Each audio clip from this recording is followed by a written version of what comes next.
وزیر اعلیٰ سندھ مراد علی شاہ کراچی کے میئر وسیم اختر اور کمشنر کو لے کر چڑیا گھر پہنچ گئے۔ وزیر اعلیٰ نے مختلف پنجروں کا جائزہ لے کر جانوروں کی صحت و صفائی کے بارے میں معلومات حاصل کی۔ وزیر اعلیٰ اور میئر نے اژدہے کو ہاتھ میں لیا تو بچپن کی یادیں تازہ ہو گئیں۔ مراد علی شاہ نے میڈیا سے بات کرتے ہوئے چڑیا گھر کو خوبصورت اور عالمی معیار کے مطابق بنانے کا وعدہ کر ڈالا۔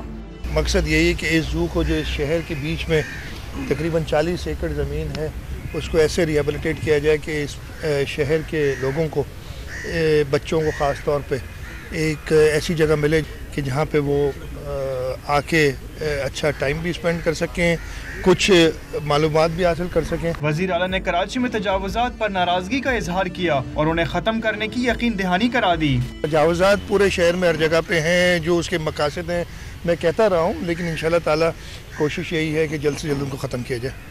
وزیر اعلیٰ نے کہا کہ ان کے نامزد گورنر محمد زبیر سے اچھے تعلقات ہیں اور وہ ان کے ساتھ مل کر صوبے کی بہتری کے لیے کام کریں گے۔